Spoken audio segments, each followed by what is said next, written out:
Welcome, everyone. I want to call the March 2nd City Council meeting to order. Councilmember Walsh is joining us remotely, and everyone else is here. And the first item on the agenda is the Pledge of Allegiance. Please stand if you're able and join me.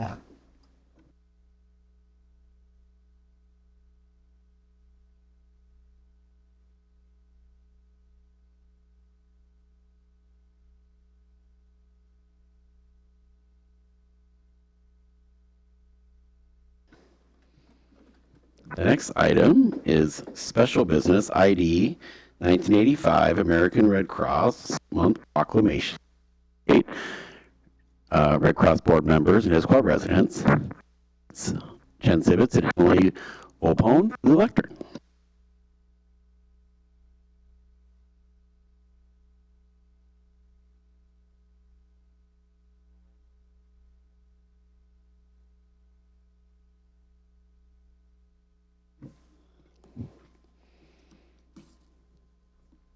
So whereas for more than a century, the American Red Cross has been at the forefront of helping Americans prevent, prepare for, and respond to large and small disasters. Families and communities depend on the Red Cross in times of need, and the Red Cross depends on the American people to sustain the foundation. And whereas in Issaquah, the American Red Cross works tirelessly through its volunteers to support us when disaster strikes, when someone needs life-saving blood, or the comfort of a helping hand. It provides 24-hour support to members of the military and veterans and their families, and provides training in CPR, aquatic safety, and first aid. And whereas the American Red Cross makes Issaquah safer and stronger, and Issaquah formally recognizes the American Red Cross and its critical humanitarian role in our community, and honors the King County Chamber contribution to the city and a better place. Now therefore, I, Mark Mullet, Mayor of the City of Issaquah, do hereby proclaim the month of March 2026 to be American Red Cross Month in the City of Issaquah, and encourage all residents to recognize and support the vital work of the American Red Cross, and to consider volunteering, donating blood, or contributing in other meaningful ways to help neighbors in need. Yeah. This is our little photo op. This is Wally's favorite part. Thank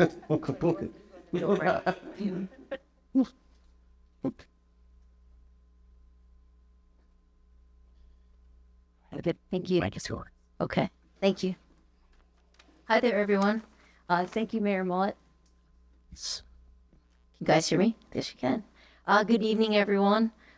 Thank you for having us today. My name is Jen Sivitz. I am an Issaquah resident. I've been here for 22 years. I've also been on the Red Cross board for King County for the last 14.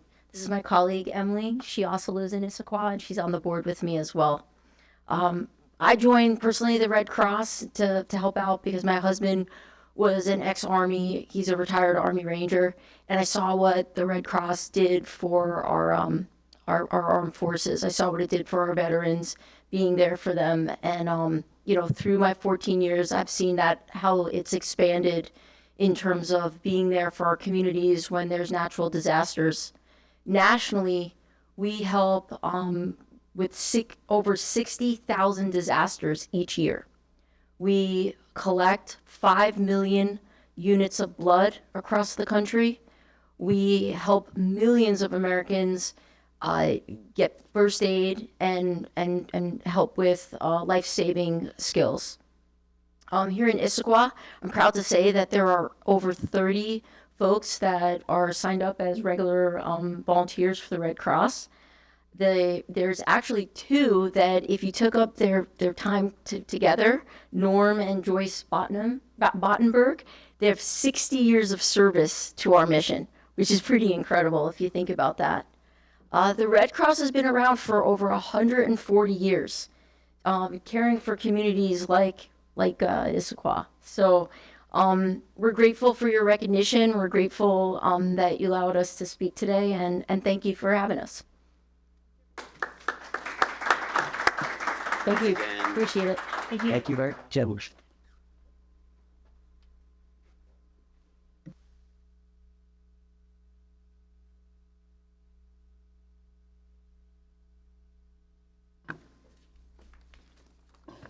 The next item of business is audience comments. Comments can be made in person or virtually. Those who sign in advance will be called on first. If you join us virtually, please raise your virtual hand. If you're on the phone, you can press *3. And if you're in the room and did not sign up, there will be an opportunity for you to raise your hand at the end to speak before we close this portion of the meeting. And in terms of people's comments, political campaigns, comments are not permitted. And when you're called on, we just ask everyone to be respectful, limit your comments to 3 to 5 minutes. Please state your name and relationship to the city as well. And Madam Clerk, is anybody signed up for audience comments? Yes, the first speaker is with us virtually. Joe, I'm going to make you a panelist now. You should be able to unmute and can also choose to turn your video on. Give me just a moment here. All right. Joe Kunzler, you're up. Hey, hi. Hi, well, Issaquah, Joe Kunzler here. Good to see you. I wish it was under different circumstances, but I understand your light rail's under some trouble, and I'm a huge supporter of Sound Transit. I have to say at the outset that you know, what you see in the Ruth Fisher boardroom or in here is not exactly how everyone feels. I strongly appreciate very much the Issaquah residents who came to Sound Transit's headquarters last week and spoke up in support of transit. We rarely see that out of a community. What we hear a lot as transit advocates is people coming to complain about the agency and not support it. So it was definitely a breath of fresh air. I will say, and I hope this doesn't violate your rules, that it seems you're in competition with a community that doesn't have council rules that allows Alex Zimmerman to attack, other people, and I don't think that's fair or right. And I'd rather that we prioritized rare Sound Transit resources on communities that are willing to work in partnership with enthusiasm and without harmful lawfare. And I also give you this thought as a Sound Transit supporter. We have lawfare, and as the chair, Dave Summers, has said, time is money, money is time. That lawfare can make a cost curve that's like this, go like this, because it takes time and not just resources of addressing the lawfare, like complaining about environmental impact statements, but also, just the time wasted as costs go up, construction materials, permitting, that kind of thing. It's really, really important that you keep your enthusiasm up, because you've certainly got me on your side, and I would rather see you guys prioritize over Kirkland that, frankly, isn't exactly terribly supportive, in my opinion. So, thanks for all you do, and keep being awesome. Go Hawks. Thank you very much, Joe. We like the positive Hawks enthusiasm still. Madam Clerk? No one else is signed up in advance. Is there anybody else in the room who wants? Oh, come on up. Yes, please. You can go to the lectern right here in the middle. You just have to turn on the microphone. Then you can state your name in relationship to the city, and then give us your comments. Hey, good evening, Mayor and Council members. First, I would like to thank Minnie and Christiana from the city for their time and the guidance in helping us submit the proposal. We truly appreciate the opportunity to work collaboratively with the staff throughout this process. So during the last council meeting, we requested considering for a 100% impact fee exemption for our proposed child care center. Tonight, I would like to briefly remind you of the key reasons behind that request. My name is Mahesh Rapaka. I have been a Washington State resident for over 16 years, and Issaquah is where I had my first job in the United States. So opening this center here is both a professional investment and a personal commitment to this community. We are proposing a building kids child care center focused on infants, toddler, preschoolers, and low-income families and young parents. This center would also create stable employment for more than 20 local families. The need is clear within 5 miles radius.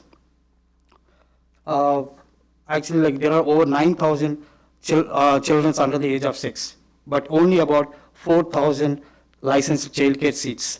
That means nearly half of the children doesn't have the access to the licensed child care. The shortage is most severe in infant and toddler care, where many providers choose not to operate due to the cost and staffing requirement. At the same time, about 15% of students in the Issaquah school district are from economically disadvantaged households. So these families are already living here and their needs begin work before the kindergarten. At our existing Lieu Center, 30% of the families we serve are low-income households. We intentionally provide infant and toddler care, even though it is most difficult and expensive to operate. And at the corporate level, the Building Kits franchisor donates 25% of its profits to support the unprivileged children. Serving families is in need is not an afterthought. It is central to who we are. The impact fees for this project is approximately $400K. Child care centers cannot absorb this cost at that level. For these reasons, we respectfully ask the council to consider a 100% impact fee exemption condition to measurable public benefits, including the infant and toddler care, support for the low-income families, and the local job benefits. Including the children who need care today will be the students in your schools tomorrow. Supporting early child care is one of the most meaningful investment we can make in Issaquah's future. Thank you. Thank you for your service. Thank you very much. And we appreciate you wanting to bring more child care to Issaquah. Madam Clerk, is there anybody else signed up to, and no one signed up? Anyone else in the audience? Not seeing any. Going once, going twice. And that closes audience comments. The next item And teachers in the on classroom. the calendar is the consent calendar, and I do not have any comments on consent calendar items, but are there any committee chairs or designees who would like to report on the consent calendar items? I think Councilmember Walsh? Thank you. Just a quick report out from the Services, Safety, and Perks Committee on AB 9160. The committee unanimously supported, scrolling up, the emergency management's update to our hazard mitigation plan annex as part of the King County plan.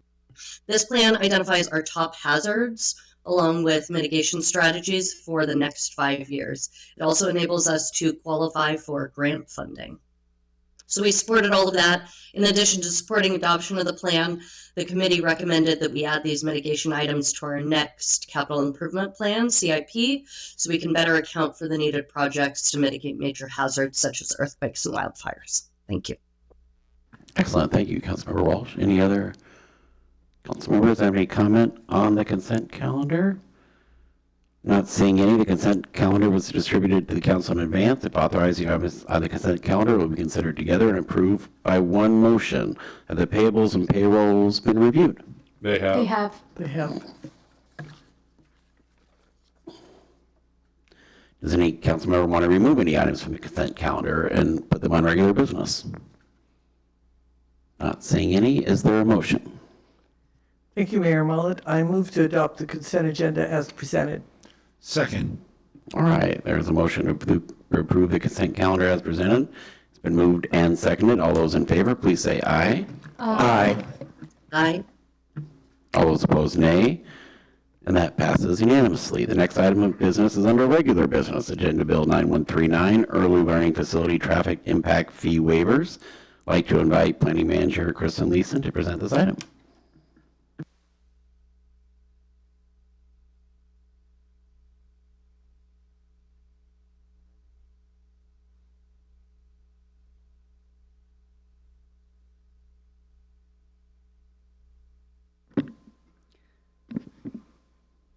Good evening, Mr. Mayor and members of the council. Get this set up, and I apologize.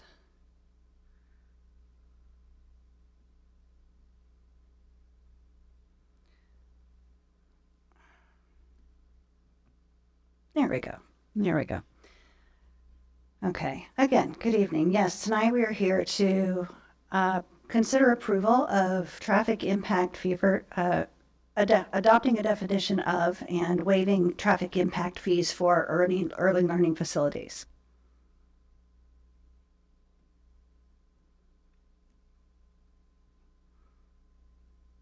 There we go. An early learning facility is a facility that has regularly scheduled care for children from 0 months or 1 month up to 12 years for a period of less than 24 hours. And we're talking about impact fees, which is a one-time payment against a development for the future impacts that that development is going to have on our system. So it has been discussed that traffic impact fees have been found to have a financial impact or impediment, negative impact toward the development of early learning facilities. However, the state does allow impact fee waivers, park, traffic, and fire impact fee waivers for these facilities. There are two options. The state offers an 80% fee waiver, in which case there are no conditions tied to it. They also offer a 100% fee waiver, but there are two conditions tied to that. First condition is that 25% of your enrolled students must be eligible for state subsidies. And the second condition is if at any point during the year that enrollment falls below 25%, then the daycare center, the property owner, is required to pay back 20% of the waive impact fees.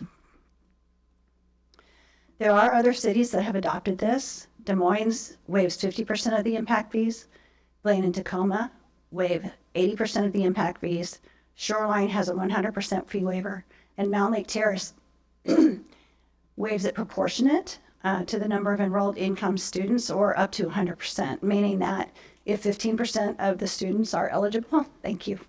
If 15% of the students are eligible, then 15% of the fees can be waived. I will note that Shoreline and Mound Lake Terrace, neither one has had someone submit and do the fee waivers yet. So when we check to say, how does this work, they hadn't had anything in place. So the proposal tonight is to allow 80% and 100% traffic impact fee exemptions for early learning facilities. Here are some examples of why we're just proposing the traffic impact fees. Recently, we had a daycare center come in Old Town. It had 60 students. Its traffic impact fees were almost $121,000. Its park impact fees were around $2,200, and its fire impact fees were $410. We have a proposed one coming in, converting an existing building, an existing office building, into a daycare. The traffic impact fees would be about $379,000. Park impact fees would be about $2,300, and the fire impact fees would be $11,131.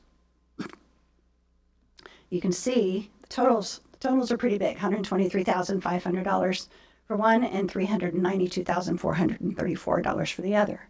And had you just removed the traffic impact fee, that takes the total impact fees for the first one down to $2,600 and the second one down to $13,500. So that makes a significant difference when you remove those. We did also look at potentially waiving park and fire impact fees, but for the reasons that I just mentioned in the previous slide, the idea was to just waive traffic impact fees. So this went to the Planning, Development, and Environment Committee on February 3rd. The committee voted unanimously to recommend both the 80% and the 100% traffic fee waiver to developers and owners of early learning facilities. And that is our recommendation, to amend Chapter 3.71 of the Issaquah Municipal Code to allow for fee waivers for early learning centers. And that's what I have. Are there any questions for Kristen? Thank you very much, Kristen. That was excellent. And Councilmember Jang, as chair of the Planning, Development, and Environment Committee, would you like to summarize the committee's recommendations for this agenda bill?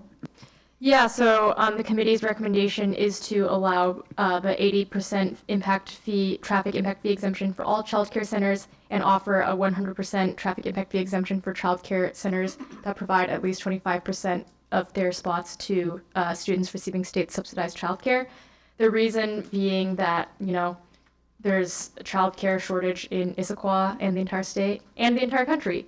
And so anything that we can do to make it easier to open, childcare facilities so that parents can get their kids to care so they can do whatever else they need to do in their lives is useful.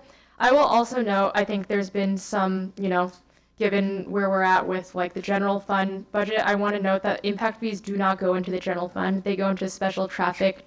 Basically, it's like a traffic impact fee fund that can only be spent on transportation projects. And so not charging this fee basically means that, then instead we have to rely on other grants or other funding for transportation improvements. In contrast, the fire impact fee is actually directly passed through to Eastside Fire and Rescue. So if we did not collect that fee from the child care center, then we would actually have to pay. So that's more of a, kind of direct subsidy.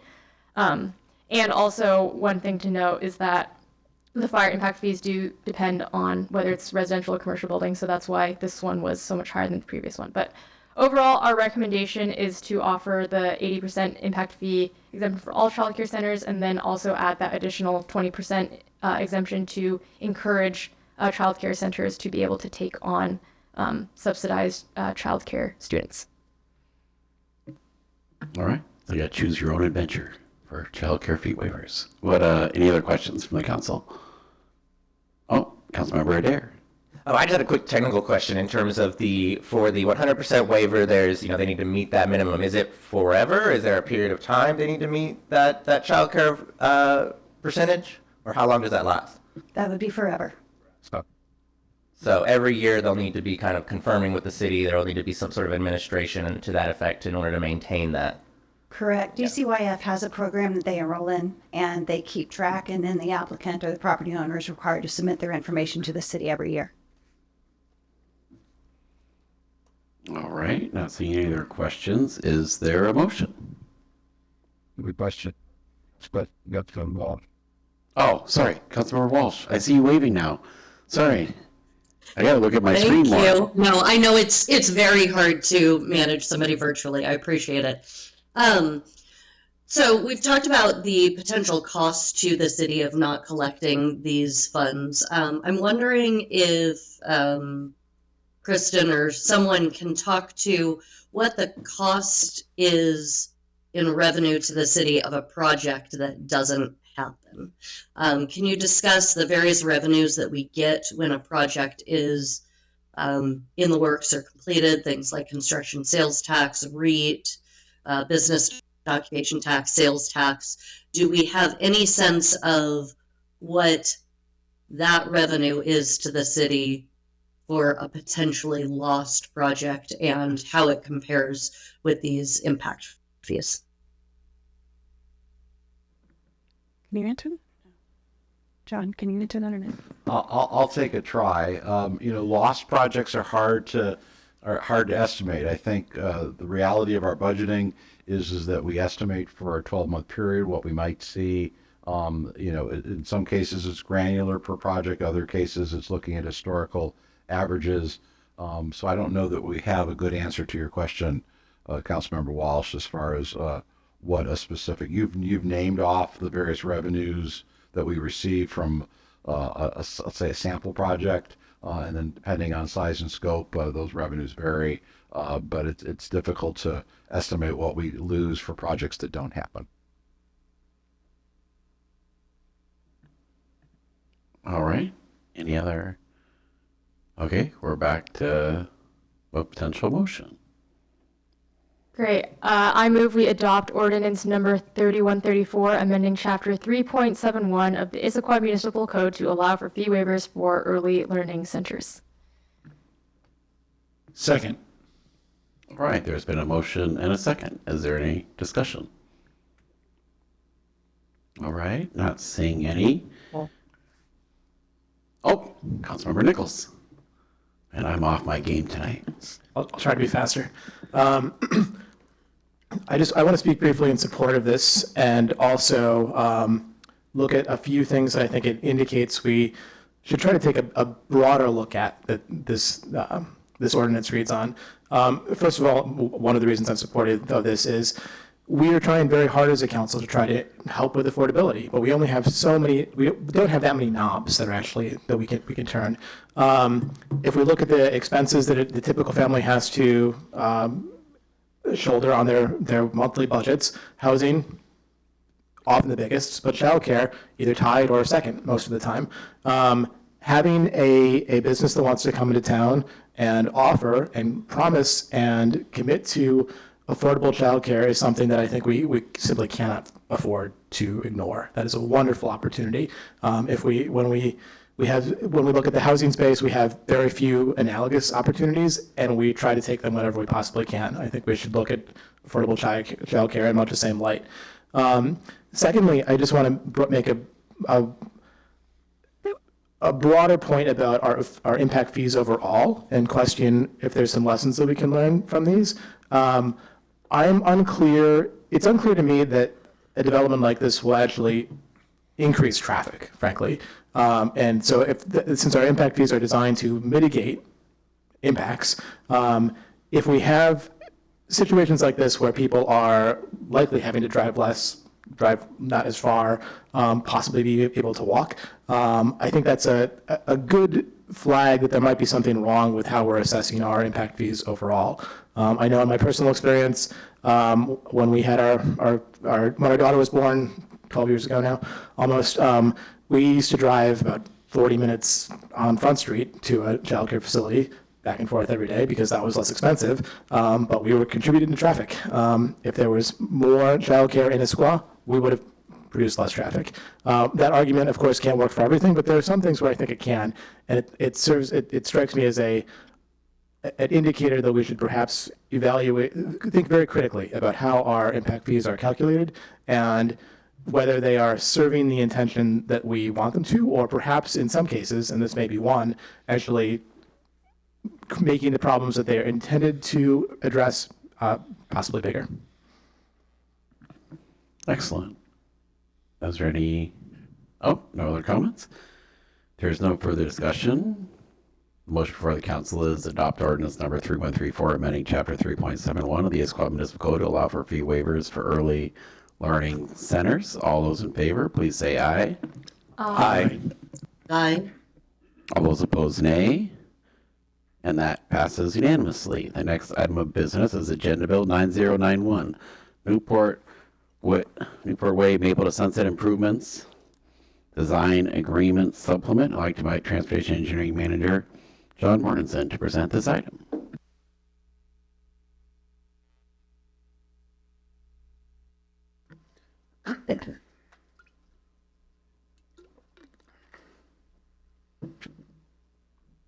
See, Chris and John brought a big water bottle with him. You got it. Yeah.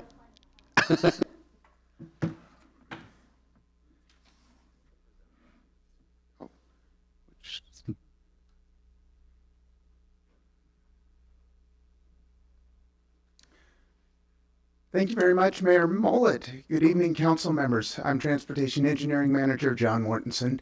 Greg Lucas is going to be giving the presentation tonight, but I wanted to say a few words about this project before the presentation.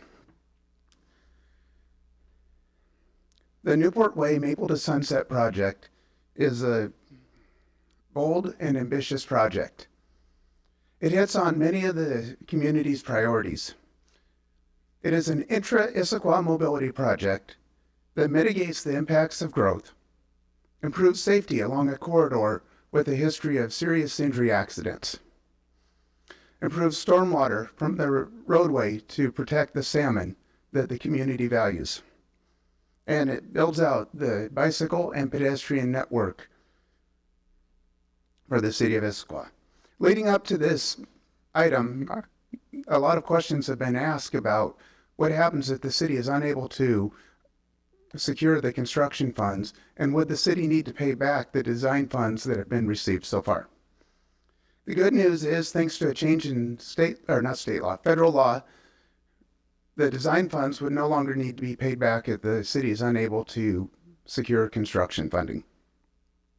Currently, the city has an award in 2028 for right-of-way funds, and the rules for those funds are that the city will have 10 years to begin construction on the project. At that point, if the city has not secured construction funds, WashDOT said there's a process to get a 10-year extension. But basically, anytime a project goes after 10 years between right-of-way and construction, that WashDOT then needs to monitor it, which is why they have the extension process. In other words, the city will have 20 years to construct the project. And if after 20 years the city was unable to secure construction funding, the city would only be responsible for the funds that were used to acquire right-of-way. Although then there's that, the administration is also very optimistic about the ability to secure construction funding for this project.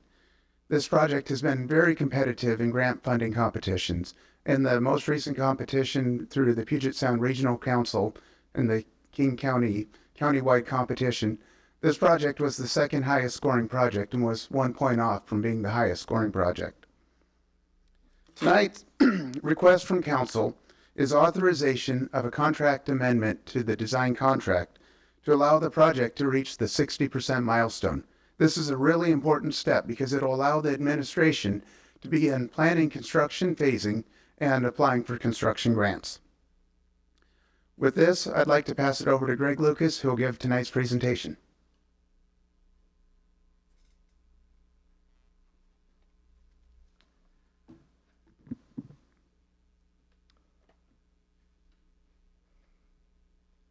All right. Good evening, Mayor Mullet and council members. My name is Greg Lucas. I'm a transportation engineer in Public Works, and I'm here to present on behalf of the Newport Way Maple to Sunset Improvement Project. So the purpose of the presentation is to seek authorization to execute a design supplement needed to complete the 60% design submittal.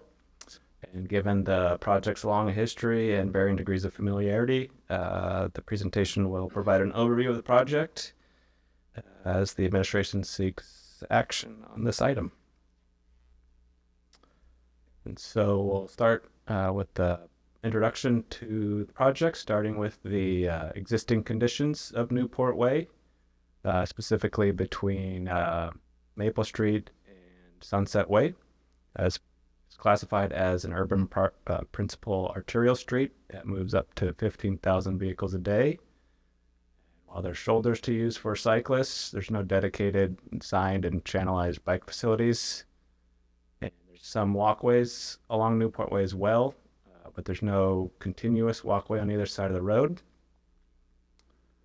There are stop-controlled intersections only on the side streets. So Maple is a signalized intersection, so Sunset, but Juniper, Holly, and Dogwood are all stopped before they can enter onto Newport Way. And another element of the existing conditions, it's one of the older kind of county roadways with open drainage ditches to convey water. It's about a mile long, includes 5 intersections. And another element of this project is that the Issaquah Valley Elementary School is located within the project limits. There's been some housing going on in this along the corridor as well. And while part of the part of the project lies within the growth center, there's also been some housing outside of the growth center limits. So what the project would implement would be an extension of a second southbound lane. Currently, there is an existing second southbound lane near Maple. It merges into one lane prior to Juniper. And we'll get into that on the next slide a little bit in more detail. This project also implements 6-foot wide sidewalks on both sides of the streets, with a slightly wider sidewalk in front of Issaquah Valley Elementary School. It would add protected bike lanes, which would be protected by landscape strips, roundabouts at a few of the intersections, as well as getting rid of the open drainage ditches and treating water before it enters into the larger regional waterways. Deputy President Martz. Thank you. Why does the picture only show a total of 2 lanes? Well, this cross section's in front of Issaquah Valley Elementary School, where the second southbound lane would have merged into one.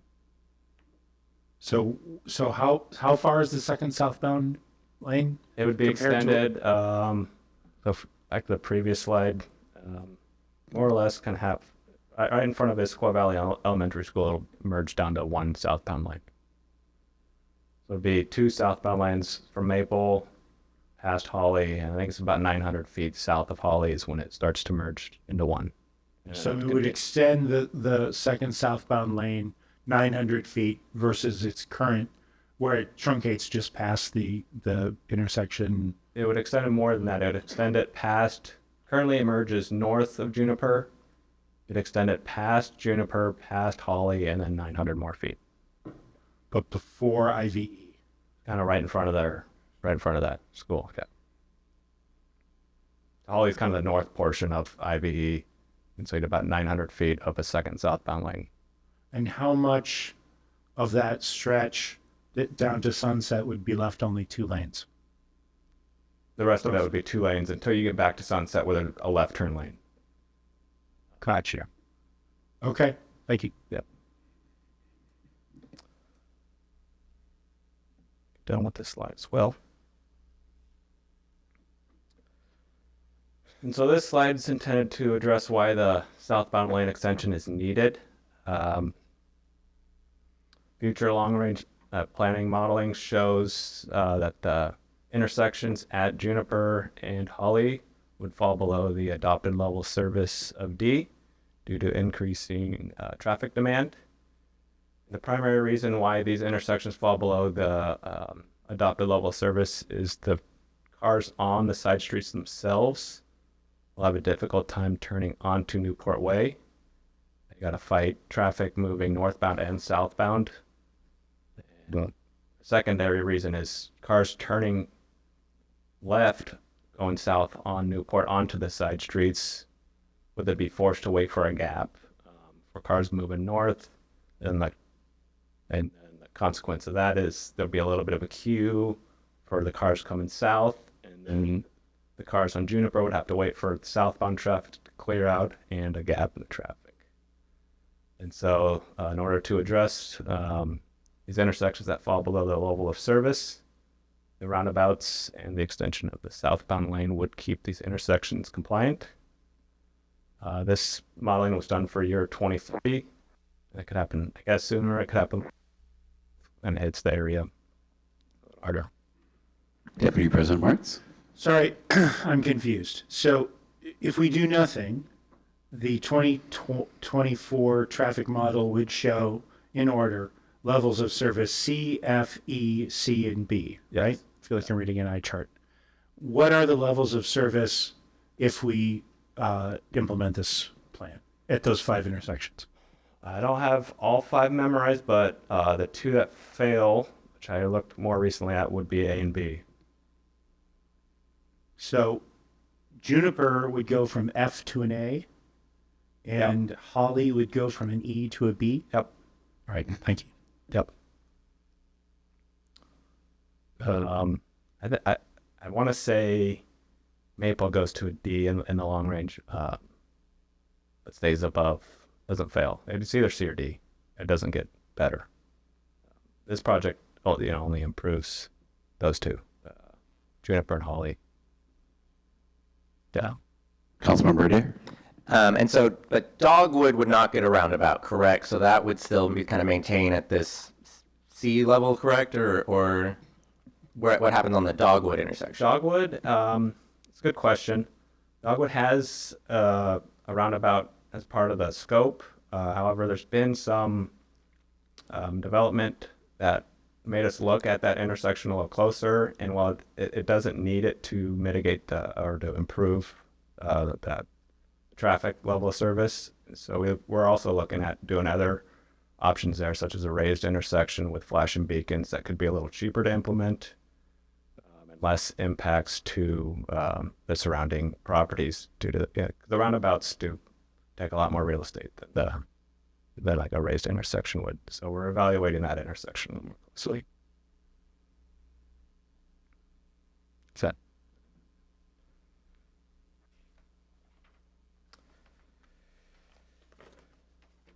I just want to note the design consultant did look at different areas for the merge point, whether keeping it where it's at, moving the merge point between Juniper and Holly, and ultimately in order to meet the level of service requirements, the merge point needed to be moved south of Holly.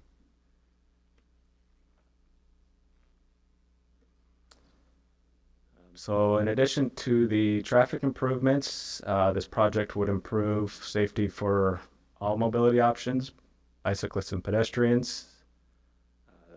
Federal Highway Administration releases findings on studies on, makes recommendations to meet their own safety goals, and they encourage local agencies such as ours to implement these. And this project includes 9 of those safety improvements, and I'll highlight a few of those. The big ones are the protected bike lanes, the crosswalk visibilities, including the beacons, the roundabouts, and the sidewalks themselves.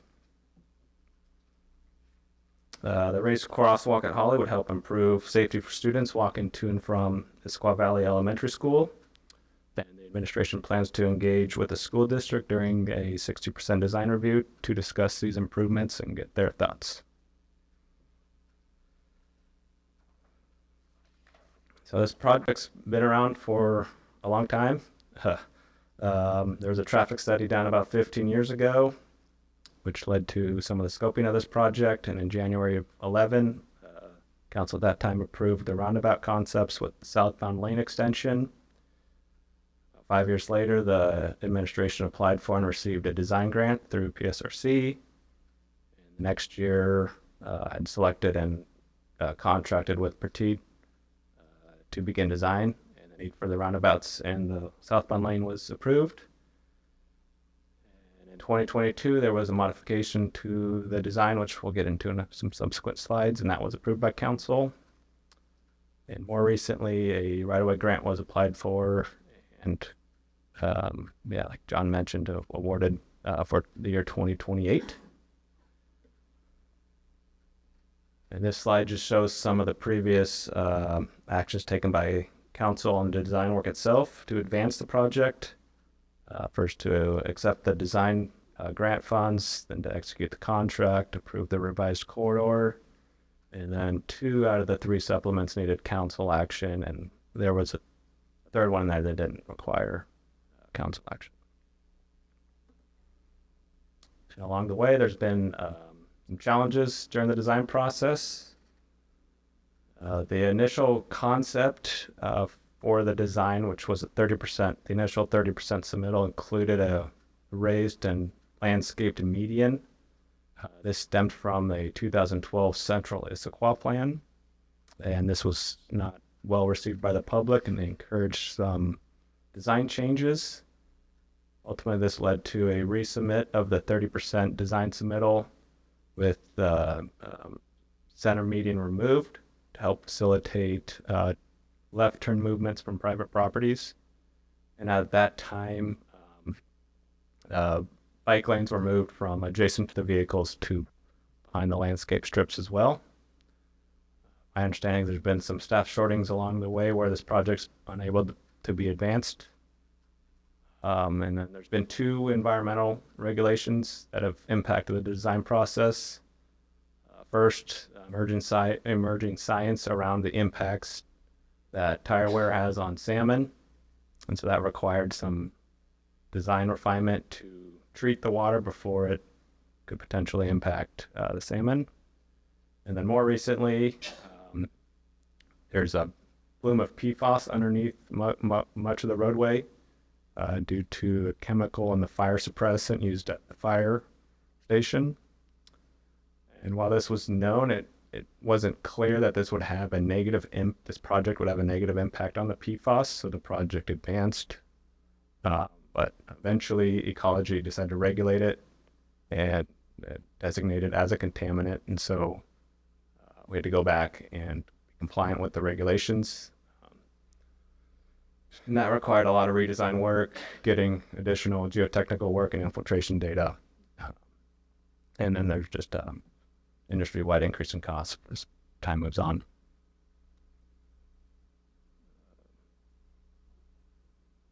This brings us to the current status of the project. The project's near the 60% design submittal. The funding for this contract supplement would help get us to that point.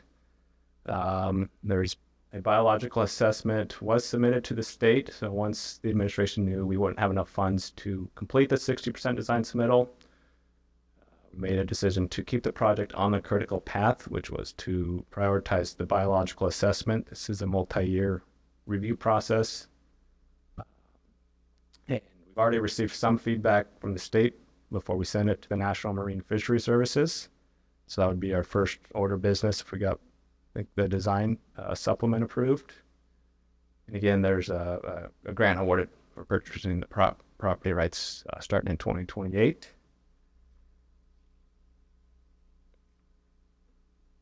This slide shows the timeline for the project moving forward, starting with the environmental process.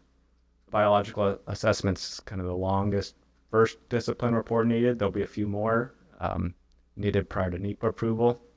Those can be done after the biological assessment, or at least near the completion of that. And this year we'd want to finish the 60% design submittal, look at construction phasing to develop an approach to maximize external funding, start applying for grants after that, and then use the right-of-way property rights acquisition grants 2028, begin 90% design and permit the first phase of construction in 2030. Brief synopsis of, Deputy President Martins. Sure. So my ears perk up at phase 1 of the project. So I see TRO 23, Newport Way Maple to Sunset Improvements lists on the 6-year CIP adds up to something like $34 million. Is that the total cost of this project? For the entire project will, I mean, we'll know more at 60%, but our 30% estimate compounded over with some inflation. I think we're closer to 60 potentially, but again, it's really hard to estimate it with a 30% estimate. That's where we're at. It's Okay, but the 34 million that's in TR 023 is not intended to be the entire project. Right. That's why you said phase 1. Yeah. There's a phase 2, and it's something like as large of a magnitude as phase 1? Potentially. And so the 60% would help us break this out into phases. But kind of without the 60%, preliminary look at it would be, we'd want to do as much as we could, particularly the north portion where the roundabouts are, and the second southbound lane. That's the most expensive portion of the project. So as much of that we could do in the first phase would be ideal. At the beginning where you talked about the benefits of this project, was that the benefits of phase 1 or the benefits of the entirety of the project? And entirety. The mobility, the intra-Issaquah mobility was more for, I guess, potentially what I was describing in that first phase for the traffic. Thank you. Yep.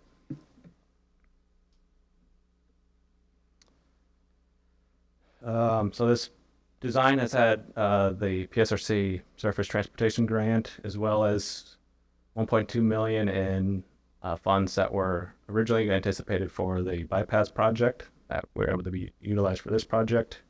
And we got the right-of-way grant for this project. And this slide shows options for construction funding from external agencies. There's the same PSRC surface transportation that this project's been awarded twice now. There's the state administers 2 federal grants. One's Safe Routes to School. This project would be very competitive for that, particularly for the frontage in front of the Issaquah Valley Elementary School. Projects with a history of collisions are competitive for the Highway Safety Improvement Program. Even though it's a local road, this project would be competitive for that, as long as it's implementing the FHWA countermeasures. And then there's one big grant that there's not much history of the city applying for, but it's been renamed a few times. It's been called the Tiger Grant. It's been called the Raise Grant. Now it's called the Build Grant. That's up to $25 million. And 20% of that is to be non-federal funds. And the hope would be the administration could apply for that. We understand it usually takes more than one submittal to get it. And so you can apply for it, get some feedback, and refine your application for the subsequent year. that'd be an action we'd want to look at doing as soon as we could. And Bothell just got a couple of those big USDOT grants, right? There's a few agencies around here. I think Bothell might be one, and Shoreline's got one. Back when it's called Tiger, Bellevue had some, so yeah. There's also some state grant opportunities. The Transportation Improvement Board, once you have a project ready for construction, they got some programs available to help kind of supplement the cost to get the projects implemented. And the state has a program through the Climate Commitment Act called the PED-BIKE program that this project would also be competitive for. And I made a note here at the bottom that other agencies have had legislation fund some of their projects as well. And similar to this project, as well as other projects that are on the Mountains to Sound Greenway Trail, which this project is from Maple until Holly, and then the trail is supposed to go east from there.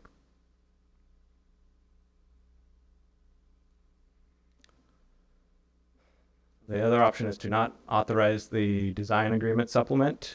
John gave you some information about how the repayments changed a little bit, and while our agreement doesn't state that, there's some laws that have changed that wouldn't require repayment necessarily, at least for the design funds. However, some of the granting agencies may look at future Issaquah submittals a little less favorably if we decide not to construct some of their projects that we said we would. And the administration's recommendation is to authorize the mayor to enter into the design agreement supplement for the project for about $105,000 in the federal template. And the next steps would, should the supplement be executed, would be to receive the 60% design submittal after we're contracted and the work's completed by Petite. The administration would then review the submittal and provide feedback to Petite on it and determine a construction phasing approach. And then other near-term steps would be to look at value engineering. This is an independent look to help reduce overall costs of the projects and generally a requirement on federal aid projects over, I think, $40 million. We'll also be incorporating the comments, both from the review and the value engineering, and then start preparing right-of-way phase documents. This requires the NEPA, the environmental approval, and then an approved right-of-way plan and a cost estimate for it, and start applying for the build grant. Hopefully receive it, but at least get some feedback on future submittals for it. And that is the end of the presentation.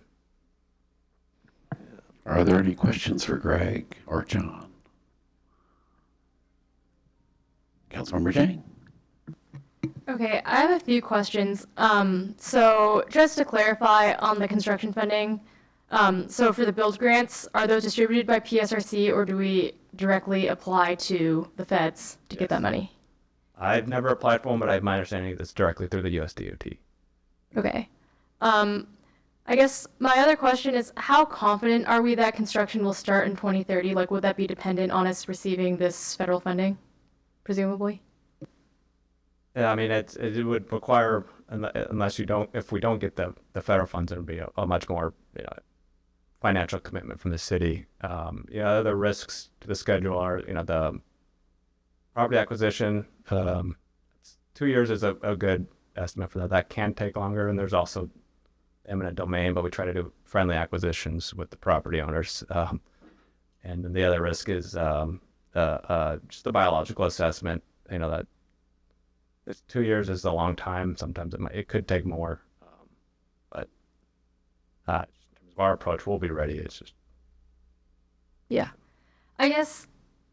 So, John, you mentioned we feel very confident we'll get the build grants, but during this conversation, I was looking at like what projects had received that funding. It's like one project per state per year. So like, how are we confident that we're going to be the one in the entire state of Washington to get the money? I don't know, did you say build grant or just grants in general? I think this project's very competitive for grants in general. Yeah, I guess this was just the Tiger/Raise/Build grants Yeah. from 2009 to 2025. Yeah, that's a competitive process, and they fund a lot of different types of projects and planning efforts. So I think a priority for us would be to just get an application in there and see where we stack up, either for this one or future ones. And I think, Councilmember Jang, what we've tried to convey this evening is that this has been a very competitive project, that there are measures that are used, that this project meets those measures, and certainly, as you've heard this evening, once we have the 60% design, we're going to be as aggressive as we need to be with our federal partners to show that this meets the requirements, and if there's going to be one in Washington State, then it should be Issaquah. Great. Thank you, Wally.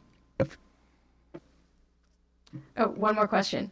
You mentioned that we have secured a grant of like $5 million to do right-of-way acquisition.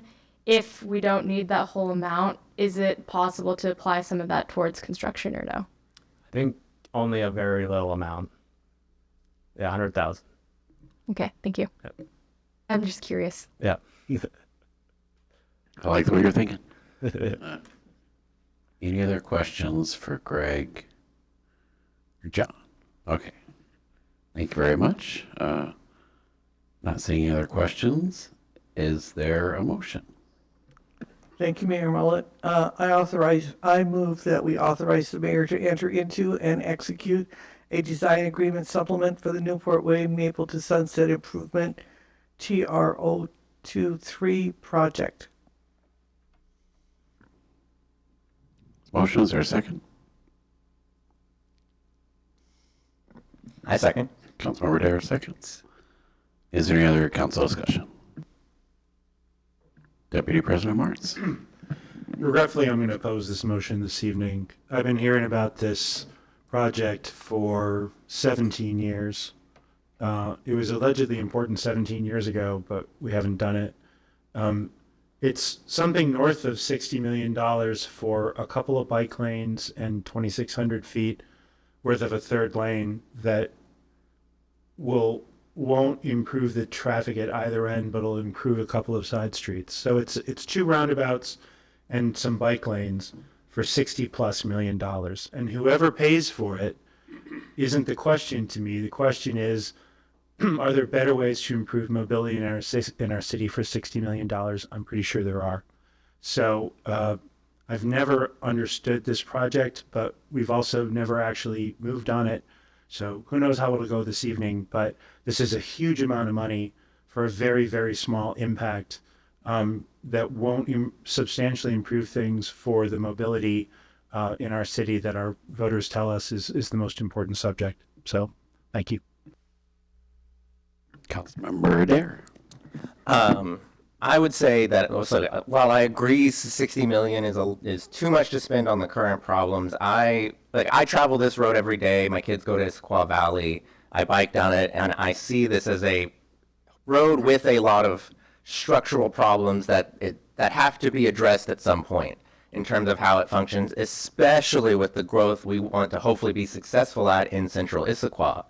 That this road is one of the key connections from what will be that central Issaquah district to Old Town, to heading down, south. And I think the multimodal aspects, as well as, the roundabouts and everything, that this road will become a very serious problem as we grow. And it's something that has to be addressed at some point. And while the price tag is huge, it's something that I don't see a way that we do it in a cheaper way, because there are so many structural things, such as the big ditches on the side that cars run into all the time, as well as the safety for the children on that.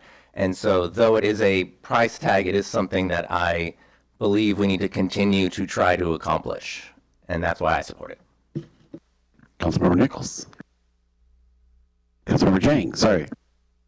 Yeah, I think the thing with this price tag is that I think a lot of it is actually related to fixing the road that currently exists. So right now, I think, when we saw the pavement management presentation, that's one of the worst sections of road in the entire city. The road is actively falling apart, and it's not just the road surface. There's the concrete bed underneath it that's failing, and there's all these cracks that are sealed that I don't know how many more times we're going to be able to seal them before we're going to have to redo the entire road anyway. And to the extent that And my understanding is like we've basically kind of like kicked the can down the road because we think that we'll be able to pull in external funding to fix the road along with doing some, improvements. So I do think the additional cost to do these improvements relative to, if we were going to actually just have to fix the road, I would be curious to see what those numbers are. I also, am someone who bikes on Newport Way to get here mostly. And I think it's like not a fun road to be a pedestrian or biker on. There's like the giant ditch, so you're between the car and the ditch, and you could just, end up in the ditch. And also, with the cost of doing stormwater, like if we were to do anything to this road, we would have to bring it up to modern stormwater codes. We would have to move the utilities. So I think to the extent that we can also take that opportunity of we're going to have to redo the road anyway at some point, unless it's literally going to completely fall apart. If we use that opportunity to do some improvements, I think that makes sense. I would like to see, what the marginal cost is. I think the price tag is very hefty, and I'm very hopeful that we can get additional grants, but also understanding it is a very competitive process. So will be good to revisit, what it looks like once we've submitted some of those grant applications. It is good to know that we aren't going to have to return the design funding. And I think, at this juncture, the question is, do we want to put in like another couple $100,000 to get it to the point where we can start actually making progress on this project? And I do think that is something that I will support tonight. Councilmember Nichols. So I think it's important to look at how to frame this decision and the process correctly. If this was just a $60 million pot that we already had, and we were trying to debate what the most effective use of that is, I don't know that I would support that. I think it would take a lot of analysis. That's not what I see this as, though. I see this as a relatively low-cost investment that may pay off quite substantially in the future if we are able to continue at approximately the rate that we've been going with city funding into this and eventually get these very large grants. That seems like a very good use of the city's finances for the city's residents. So it does matter to me where that money comes from, in part because the things that we can apply for that, the things we can potentially apply for grants for are not unlimited. I had a couple questions that the staff walked me through in great detail, one of which was why this project in particular is most amenable to the type of granting strategy that has been proposed. The combination of safety issues with potential mobility improvements, the overall scores, I looked at the scores that it received, that's true. It has scored quite well in the past. By no means guaranteed that we will get this. I mean, as W Council President said, it has been a long time coming and we still haven't done it. That said, I think from the perspective of a potential investment, it's a good path to go down. I had initial concerns about having to potentially return the funds if we don't get to it in time, in part because of our history moving this project forward has been slow. I appreciate the staff's time and effort that they spent with me, walking me through why that is, at this point, based on largely changes to federal law, a very low risk situation. And then finally, I just want to say, there wasn't much analysis done in this, but that I've seen, but I do think it's important to note that, as Councilmember Jang brought up, this is an important bike corridor. Biking in Issaquah it's hit or miss. There's some places that are good. There's some places that are terrible. This is not terrible, but it's at best okay.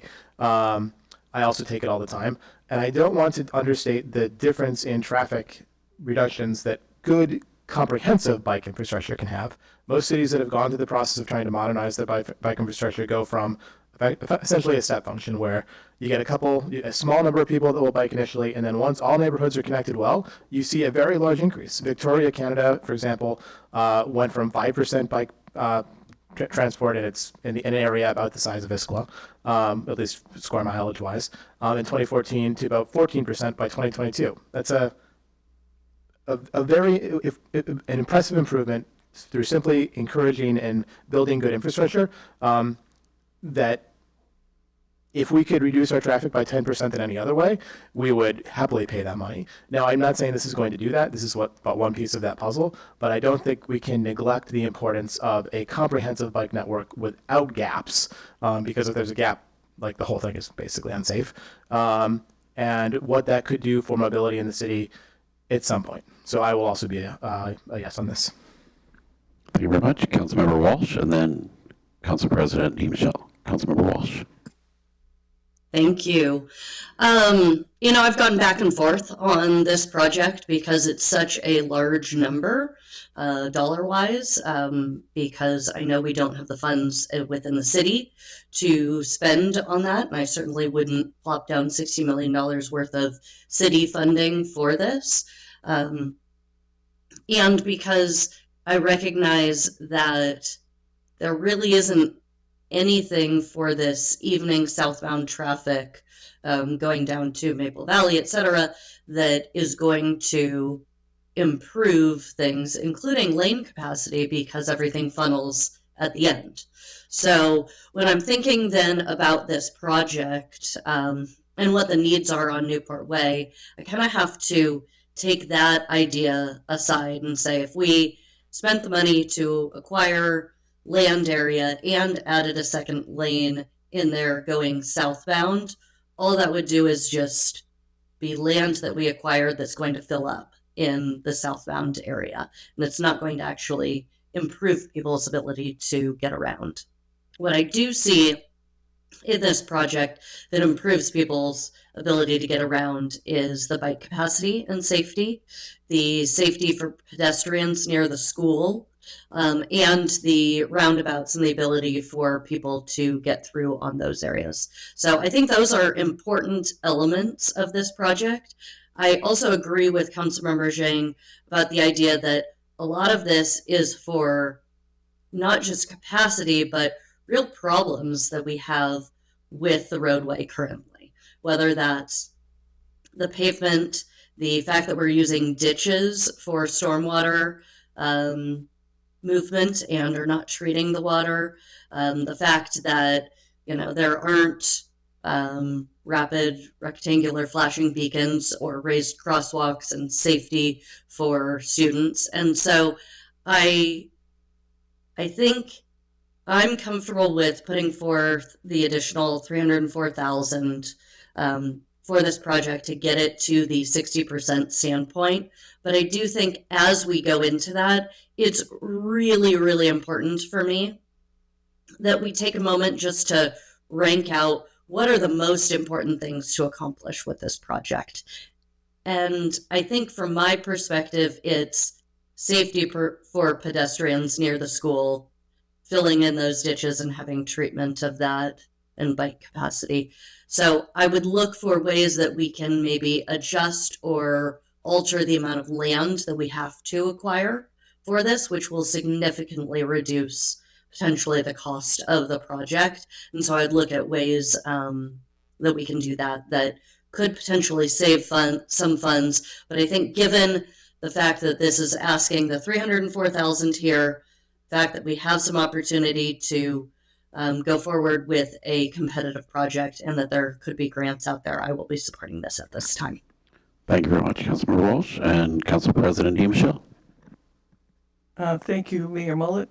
I'm speaking as someone who lived on Dogwood for 17 years, and speaking from that experience, that was 17 years of seeing cars that went into the ditches on each side, and seeing people take really dangerous swipes at going left and right when the traffic was heavy, and the long lineup every afternoon. To me, this is primarily a safety project, and it's long overdue. It is the council equivalent of watching paint dry, the way that this has taken so many years to get done.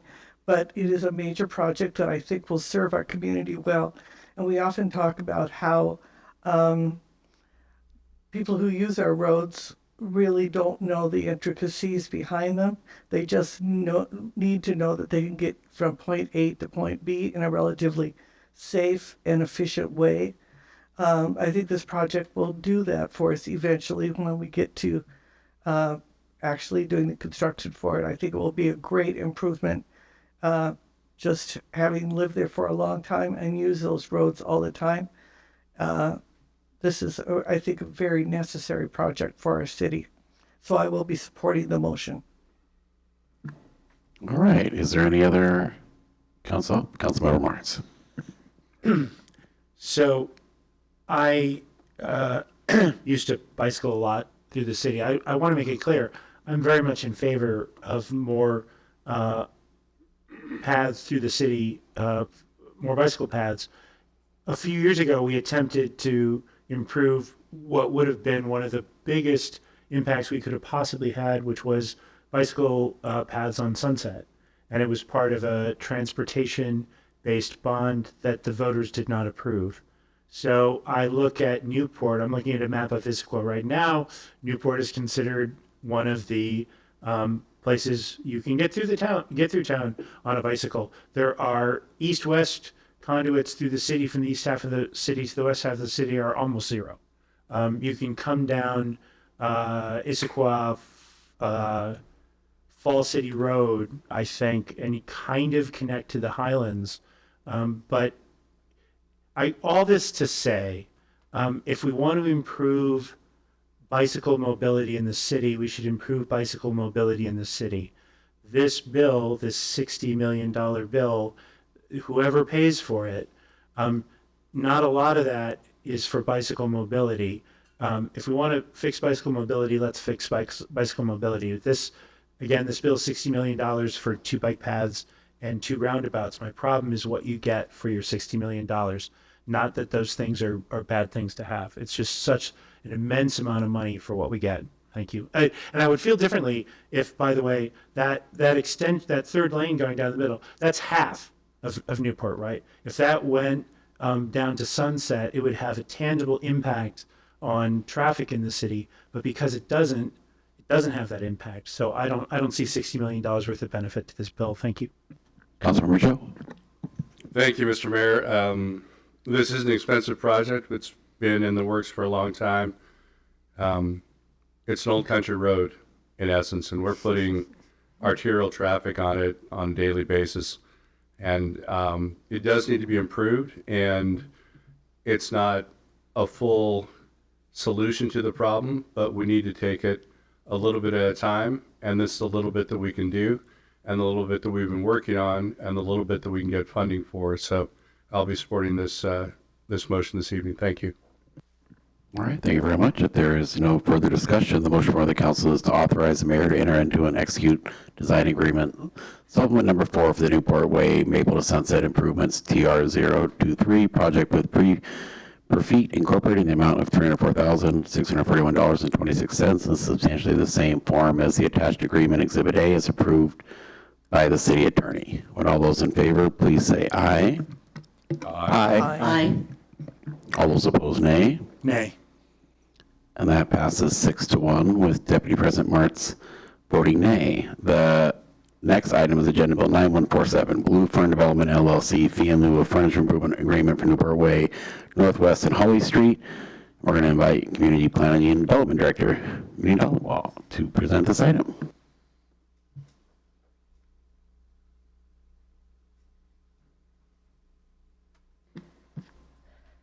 Good evening, Mayor Mullet, members of the council, and members of the community, both in the room and online.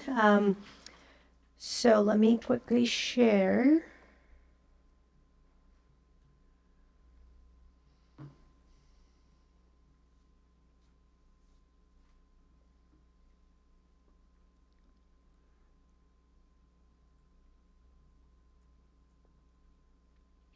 So you just heard the big project, and now here's private development and how that fits in with the bigger picture. So what we're asking here is to receive authorization for Mayor Mullet to enter into a fee in lieu of frontage improvements for this project with a developer called Blue Fern Group. And let's see. So as you saw on the map, this is a little map that shows you where this project sits. So it's in the northeast corner of Newport and Northwest Hawley, just across the street from the school. Happens, one of the roundabout happens to be on this particular street.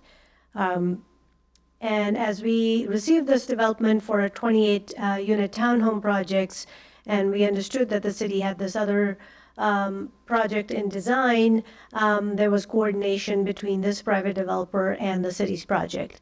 What that led to was it didn't make sense to put the frontage improvements at this time and then having to come back and rip them apart when the city did this project. So in keeping with the spirit of coordinating how this development would fit in, yes, the timing would be not, at the same time, but sometimes these things happen at a different time. But with good planning and foresight, we can avoid creating problems for the city's project, and it's a betterment for this particular project itself.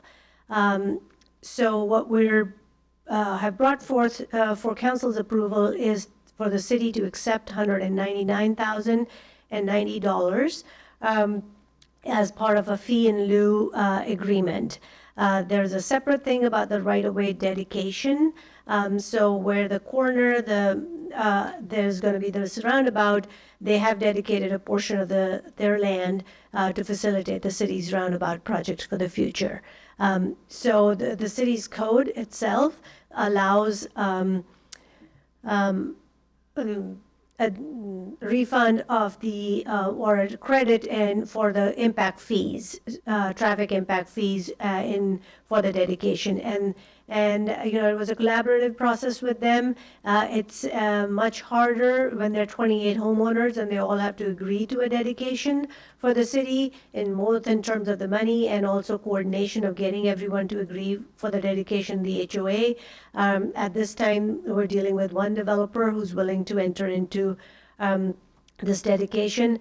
So the dedication gets an offset with the impact fees. So it gets kind of nuanced, but bear with me for a second. So the $170,000 that they've paid for impact fees is already allowed under a code to give them the credit for the dedication that will happen with the plat. So as they're platting their whole 28-unit development, each of those lots is an individual lot with some tracts for common roads and parking. So we're getting this land dedicated as part of that plat. When it gets recorded, it shows that becomes city land. And there's also a statutory warranty deed that gets recorded that actually transfers the land to city ownership. So that's not in front of council, but we included that in our agenda bill just so that we could give you a complete picture of how all of that is going to play out for this particular development and how that fits in with the rest of the development. What's in front of you is to allow the city to accept $199,090 for the frontage improvements, so the sidewalk and other things that our code requires them to put in place. So the city would get this money. We have 5 years to do this work or use the money for this wonderful project that you all got a briefing on. If we don't use the money, then we have to return it with interest, but the developer is still responsible for finishing up the frontage improvements at that time. We don't anticipate that it's going to get into that point. I think the idea is that this project would then use the funds and then the city would do these frontage improvements at some future point. So that's what the proposal is. Let's see.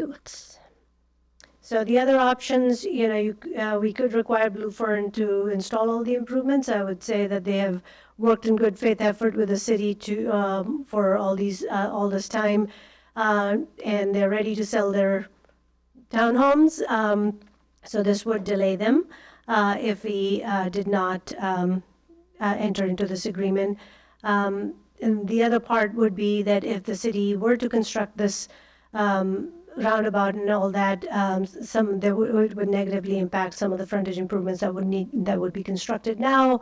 So it's a waste of everyone's time to put it in place and then take them out. And lastly, like I mentioned, it would require additional coordination with the homeowners association to really do this and get them on board to do the dedication for the city's project. So our recommendation at this point is that you authorize Mayor Mullet to enter into and execute this fee in lieu of frontage improvement with Blue Fern in the same form that's attached in your packet as Exhibit A and as approved by City Attorney. Are there any questions for Minnie? Councilmember Chang? So going back to the first slide with the recommendation or like the proposal, to be clear, what we're voting on tonight is just whether to do the fee in lieu of like $190,000, not whether to do the land thing, because in the proposal it said accept the land and the $190,000. Yeah, the implementation, they're somewhat intertwined, but the council action is to just take the money. The dedication happens with the plat. That's an administrative process that they've already gotten approval for, so that you don't make a motion to get the dedication. That happens through an implementing decision. Yes, the thing that's in front of council is to accept the $199K for future and deferring the frontage improvements to a later date. Okay. But we will be getting the right of, I mean, they are giving us their right of way. Yeah. It's happening through a process that's administrative, not councilman. Makes sense. Oh. Councilmember Walsh. Oh, wait. Councilmember Chang, still going. Hang on a second. I was just going to ask, I mean, generally I think this approach makes sense. Would we consider having this be something that we can do in the code as a more, normal thing where other like if anyone wants to do this kind of fee in lieu thing, it doesn't have to come back to us every single time? Good question. We'd like to streamline the process. We do have in our street standards an opportunity in Central Issaquah to get this fee in lieu of. I think there's also the state law of 82.02020. I think I shared that with you. So we'll be using that as our basis for this. But whenever there's a money exchange happening, in the spirit of transparency, that comes to council. But we'll look into it to see if it's allowed by code. And if council is okay with pushing this to an administrative process, we could look into that and codify it. Great, thank you. Councilmember Walsh. Thank you. Director Dhaliwal, I'm just trying to understand exactly what is happening here. When a multifamily housing development is created, usually there's a requirement to build out the right-of-way and sidewalks and things like that on the exterior of that. Is that not happening here because of the future project that we have coming up? No, yeah, good question. So there are interim temporary, accessibility standards in place. So there's an asphalt sidewalk instead of our standard typical. So if someone is in a wheelchair, it's still accessible. But it's not built to our exact standards. So there's an interim frontage in place that includes this asphalt path along Hawley and Newport. But the official, per this approved design, which is at 30% today, we didn't have 60% designs, and based on engineering, the grades wouldn't work if we were to just make them put in a sidewalk now. It wouldn't work with this future project. And so, yes, we're deferring the improvements, but there are some interim improvements in the ground today.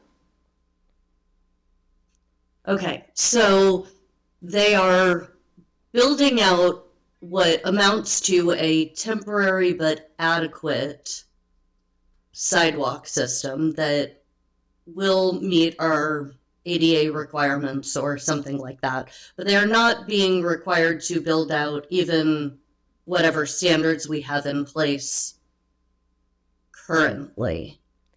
That's correct. Is that correct? So I was trying to find a drawing here that might help, because I like the visual graphic to go with it.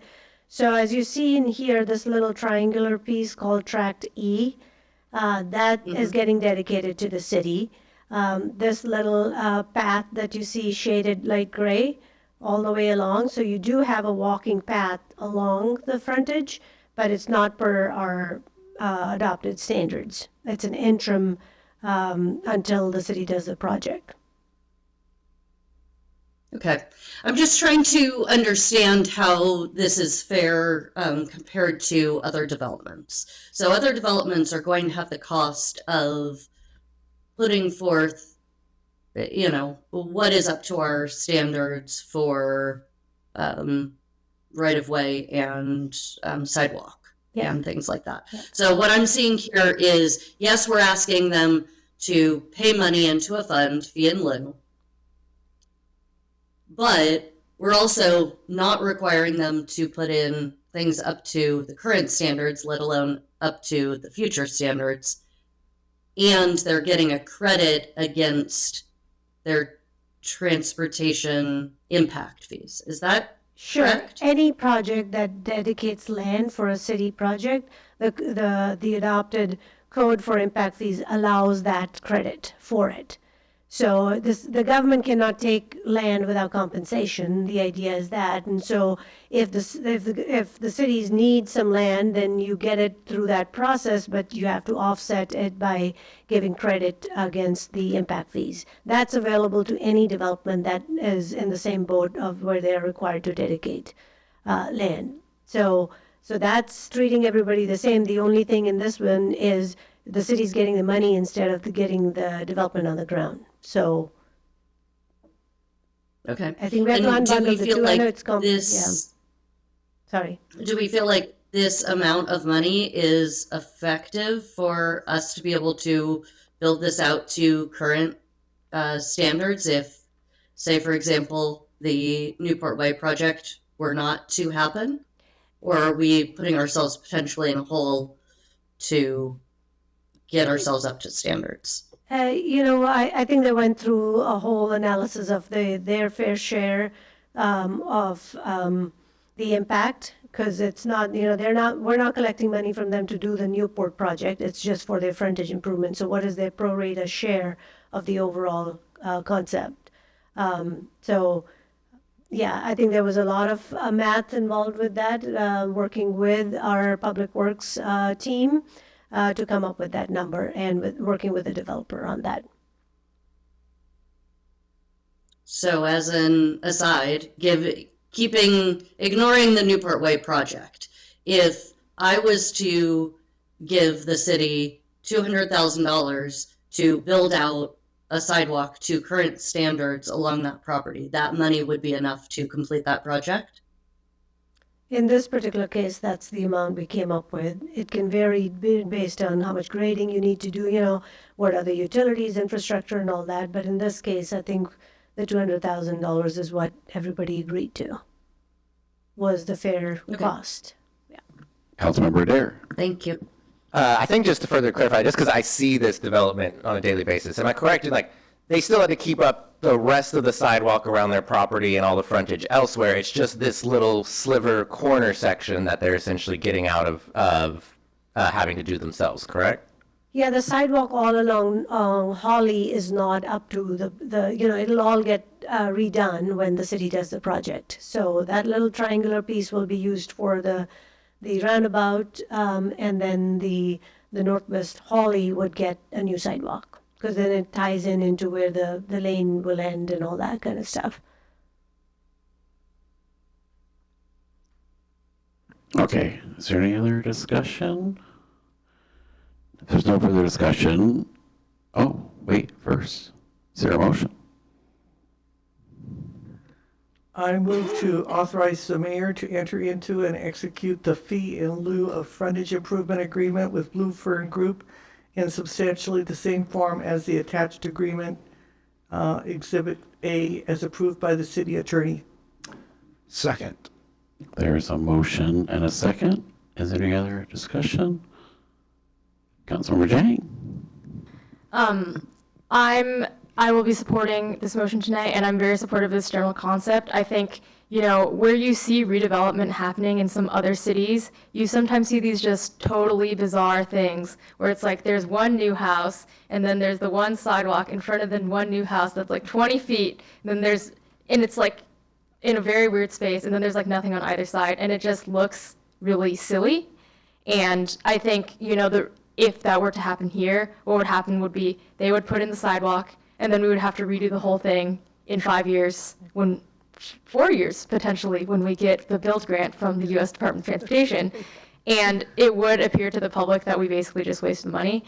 So I think it makes a lot of sense to, just like actually use this as an opportunity to coordinate better and, get the money that otherwise they would have spent $200,000 doing the sidewalk. We would have spent $200,000 redoing the sidewalk of our own money. And so I think this approach makes a lot of sense. And I do think this is something we should be looking at elsewhere in the city as well as kind of a standardized practice. If there's a section where it's like, oh yes, and it's kind of like, does it make sense for each individual project to like have their own little sidewalk that is related to, what was in the code at any given time, and then it's just like a weird patchwork looking thing. It just looks weird to your average person. You see this in Seattle. And, it's not good. And so I think using this approach where we can kind of, collect the money, which for all intents and purposes seems to be a fair, reasonable number that was our engineers helped come up with, to be able to actually, do a bigger and better project later, I think makes a lot of sense. And I think we should consider, whether or not this is something we want to do in our code in general so that we can apply a similar standard elsewhere. Thank you. You did get a smile from John Mortensen for your faith in his grant writing abilities. Councilmember Nichols. Thank you. My only concern with this specific item and the concept overall is in the context of the overall Newport project, as has been accurately pointed out, this project has been going on for a very, very long time. And I think there's a pretty good chance we're not going to be building these features out within the next 5 years. I'm still aligned with the concept of not having to have 20 feet of sidewalk that's awesome, but basically unusable and not connected to anything. That doesn't make sense. So I will be in favor of this, and I'm generally supportive of that concept. The only thing that I would like to request, and I had some conversations with staff, but I feel I've still got some gaps of my own knowledge here. But it seems like it would be nice if we, in future situations where we want to do this, if we can find a way to negotiate a bit more flexibility in what we can do with these monies. I don't know what the limits of state law are there. I don't want to come up with anything right now. That would just be a general request that if we're in a future fee and lose situation, it would be nice to not to just have to have this money sitting in an account unused for 5+ years, and eventually have to pay interest back on it. If somebody does have to build this, it's just going to be more expensive. So I'd like to request we put some effort into figuring out how we might be able to be more flexible in the future. That's all. But otherwise, I'm supportive. Thank you. I think, Minnie, we are looking at those options right now as we speak, are we not? Sure, yeah, some of it is state law, and I shared that link with it. It has that 5-year limit on it, and it also has this whole idea that it's set aside for a particular project. But we'll certainly look into, if we codify something in our code, like we're talking about making it administrative or anything like that. Through our street standards update has a section in there that I also shared with you all. We'll research that for sure to see if how we can build in more flexibility for future projects. Okay, there is no further discussion. I'm not saying any. The motion for the council is to authorize the mayor to enter into and execute the fee in lieu of frontage improvement agreement with Blue Fern Group in substantially the same form as the attached agreement. Exhibit A is approved by our city attorney. All those in favor, please say aye. Aye. All those opposed, nay. And that passes unanimously. For the record, I did make my unanimous vote count, make it all the way to March 2nd. Almost 2 months into my term. It's okay. I'm still going to sleep well tonight. It's okay. Community reports, regional reports. We're going to start with Councilmember Adair. I do not have any committee or regional reports. We'll go to Councilmember Nichols. Thank you, Mr. Mayor. One brief committee report. The King Conservation District Advisory Board. We discussed the King Conservation District Board election process further. This is currently conducted utilizing an online voting process separate from the standard Washington mail-in balloting mechanisms. While no actions were taken or specific advisory statements made, both the low voter turnout of approximately 1% associated with this method, But the significant barriers, both legal and financial, to switching methods were discussed by the advisory board at length. Excellent. Councilmember Jang.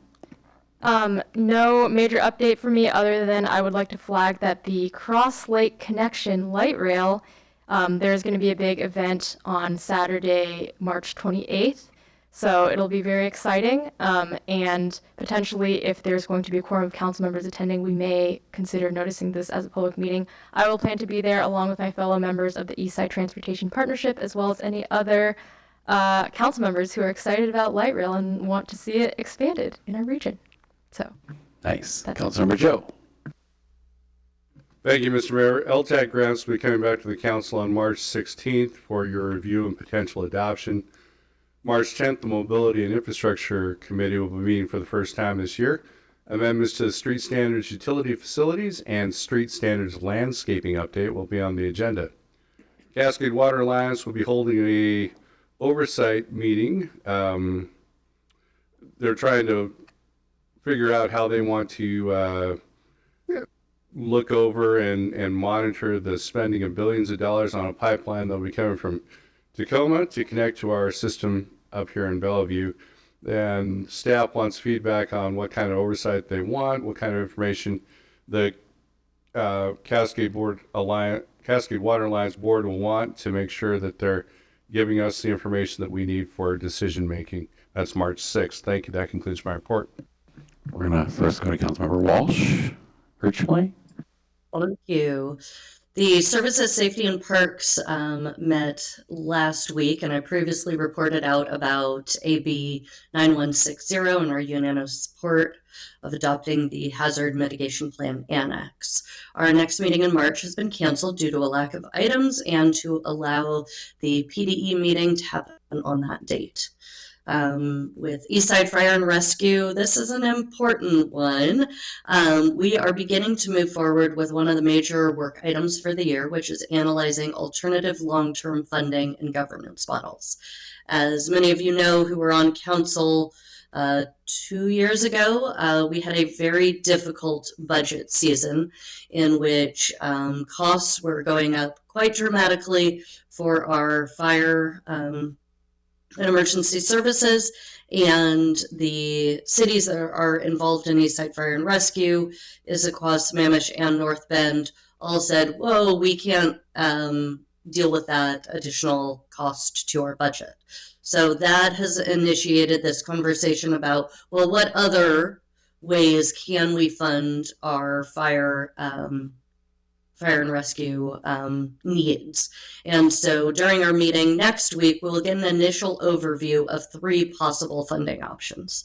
The first one would require all 3 of the cities to go out for public safety levies to voters and all of the fire districts to pursue levy lid lifts because they're also experiencing revenue shortfalls.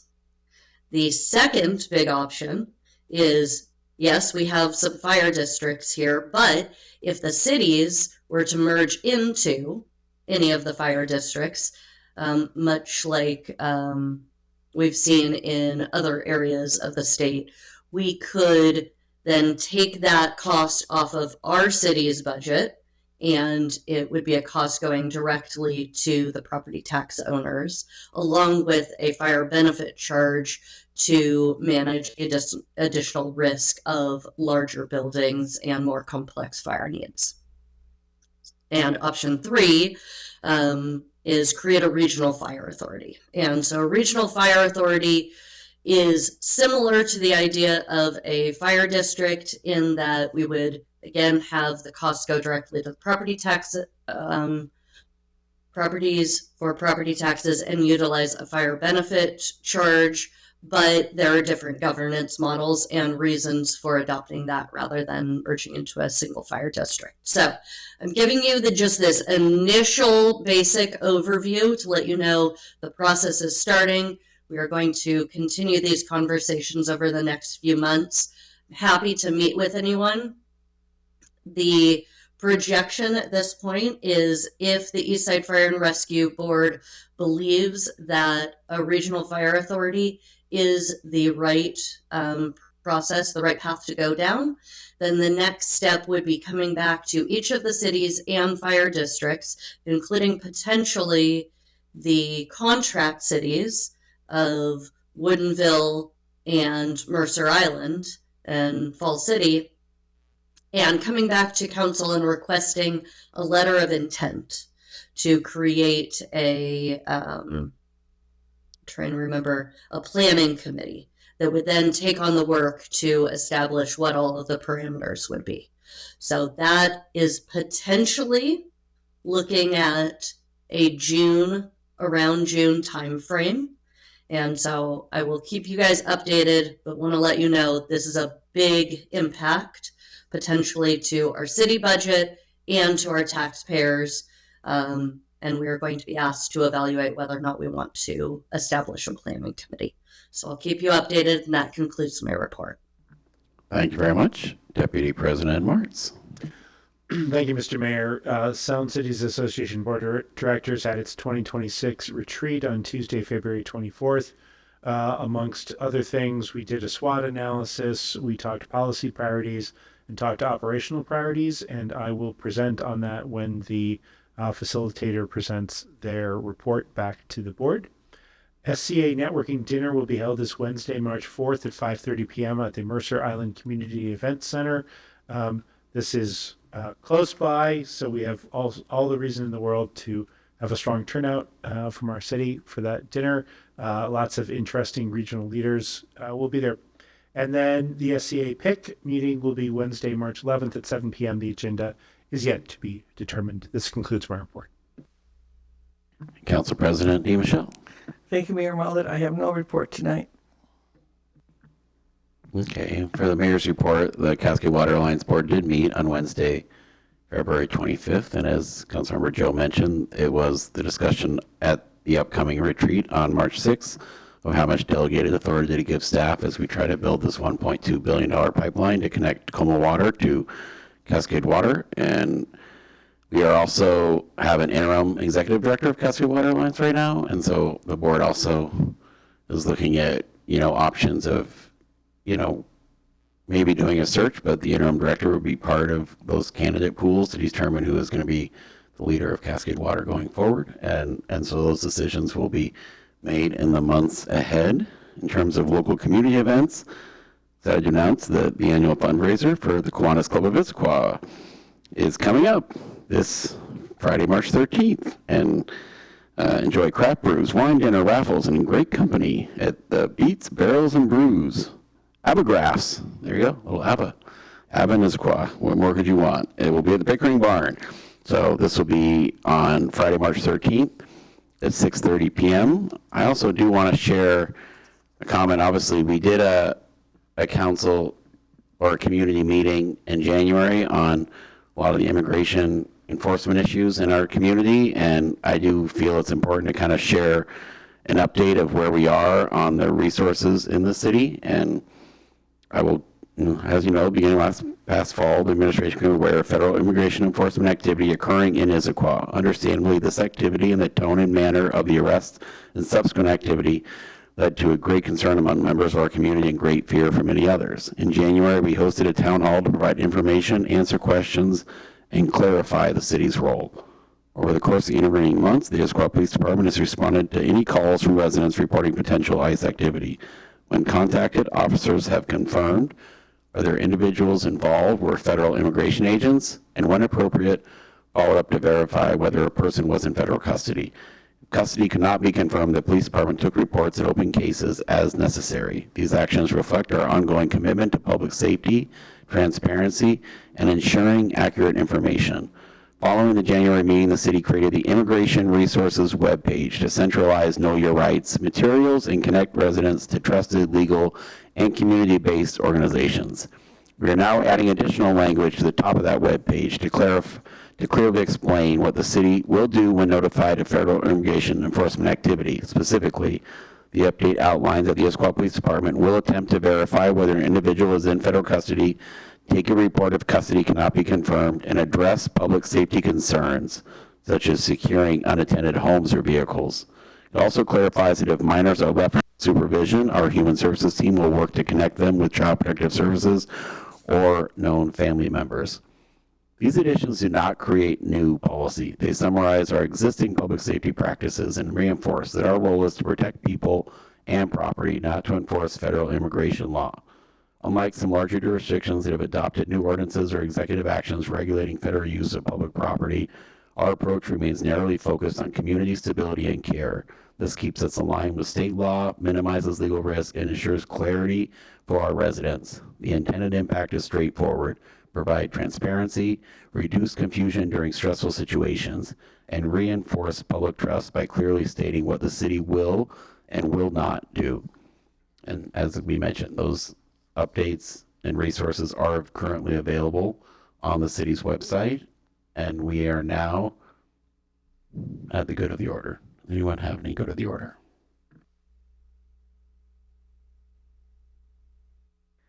Thank you, Mayor Mullen. I would like to read a statement to the council. It is with deep sorrow that I tender my resignation from the Issaquah City Council effective immediately. Working with the council and representing my city has been an amazing honor and a true joy. However, given my current health challenges, I do not feel I can adequately fulfill my duties as a council member or as president of the council. I am well aware, and this was a deep part of my consideration, that this presents the council with its third appointment process in just a little over a year. But after thinking about it, I thought about how many well-qualified candidates we have seen come before us, and I trust everyone on this council to make a very wise choice regarding my replacement. So, I want to give special thanks to City Administrator Wally Bobkowitz, Deputy Council President Martz, and Mayor Mullet for their support and understanding during this difficult time for myself and my family. And thank you all for your service, your high aspirations, which inspire me always, and the fellowship that we've developed over the past 6 years and 2 months. I'm always proud to say I'm an Issaquah City Council member because of you. And I would be remiss if I didn't publicly thank and mention and thank the very good folks at Eastside Fire and Rescue and Swedish Issaquah for their professional and caring service during my health emergency. So I'm so very sorry, but I really do not feel it's best for me to go on. So I am resigning as of tonight. Thank you. Thank you. Well, Council President Michelle, I want to say the community of Issaquah owes you a great deal of thanks. You were, my wife first started teaching the school district. You were on the school board. You've served the district through your volunteer efforts with Kiwanis and most recently with your time on the city council. And I think in all those situations, school board and city council, there's a lot of very tough emotional decisions to be made. And if you have a temper, I don't know where it is because I've never seen it. I mean, you keep a very cool head through very difficult situations, and I think what you bring to this community in terms of, I mean, I go to events from the, concerts on the green, summer, no matter where I go, you are there, basically doing everything you can to make Issaquah the best possible community to live in, and I think we're very blessed to have had your level of public service to this community over the years, and you deserve a round of applause for your public service. Thank you.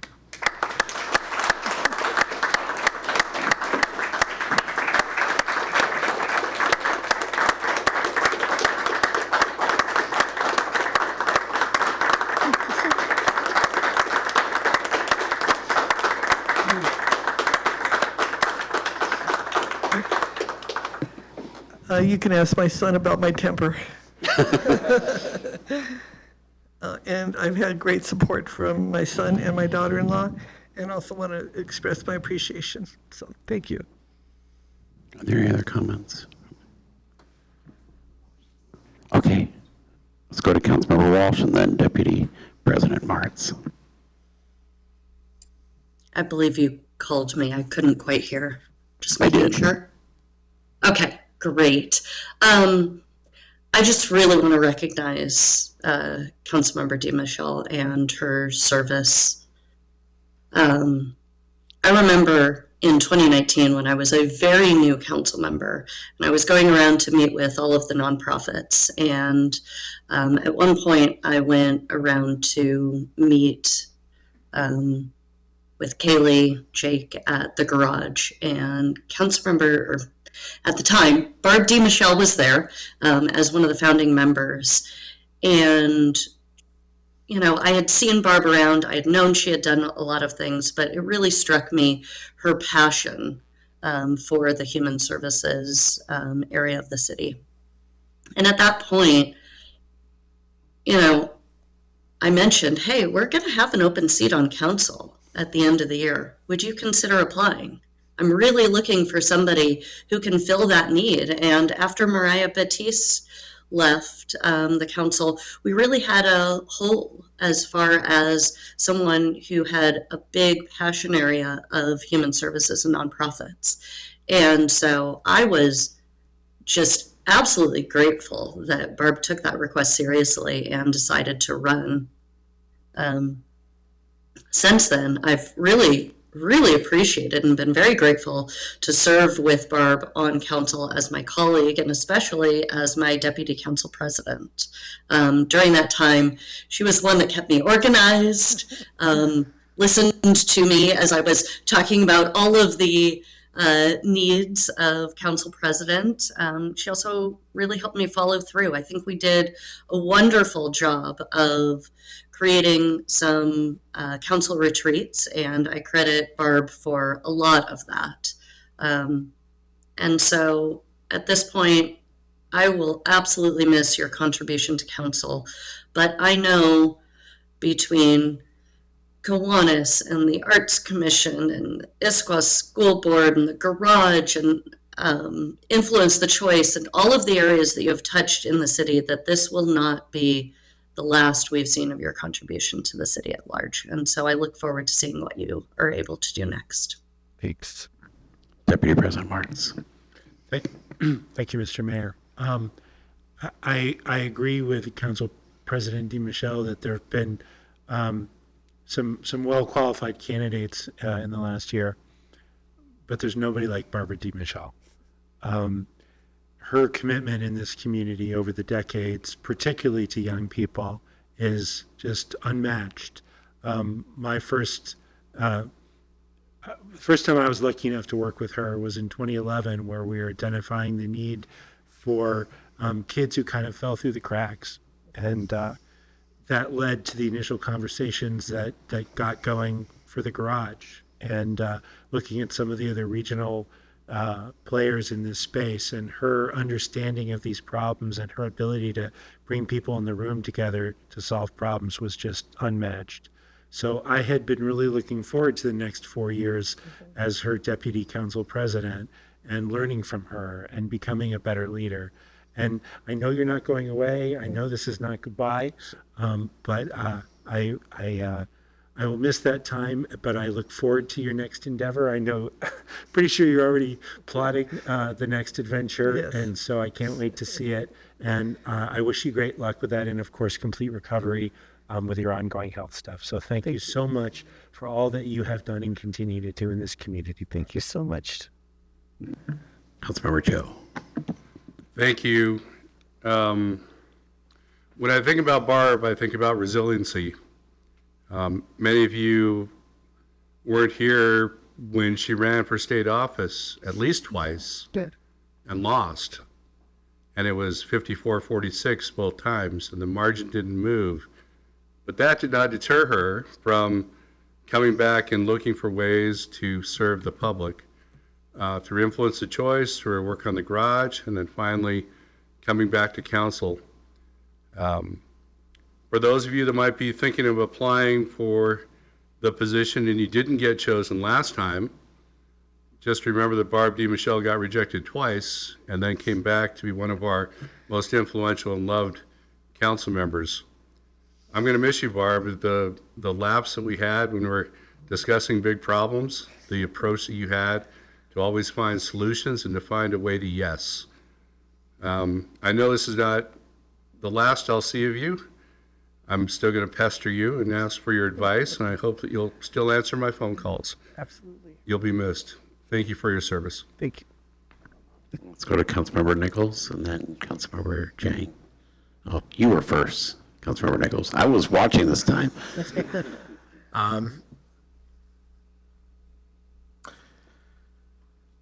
Thank you. Just first of all, thank you for all of your many years, decades of service and dedication to our city, our community, in so many facets. As I've gotten to kind of observe the council over the years, and now a part of it, I've always thought of you as kind of the heart of it in many ways. From the human services perspective in particular, that's a lot of what the heart of what local government can do is, and you have been a exemplar of that and a teacher. So thank you for both of those. Thank you for taking the time to educate those of us who still know very, very little about this, but are always willing to learn, and for taking the time to help us. I've asked you so many questions, and you've been so helpful, and even setting up tours of facilities for myself and others, just so that we can learn more.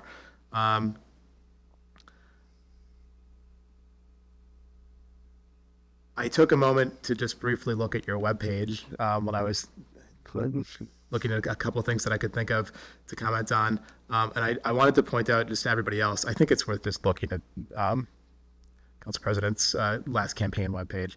She ran unopposed, but she has nevertheless campaigned beautifully, was out there with the community all the time, and just looking through the accomplishments and the depth and the breadth of service across our community. There are a few people that will ever be able to do that in their professional careers and their service careers, and just thank you so much. Thank you for all of your years of service, and please stay in touch and allow us to keep learning. So, thank you. I will say, Council President, there is a little irony in the process you developed to pick new council members through appointment, that you did such a good job that it'll now be used. Right. fill your own seat. Councilmember Jay. Yeah, I want to echo what everyone's saying, that Councilmember DiMichele leaves really big shoes to fill.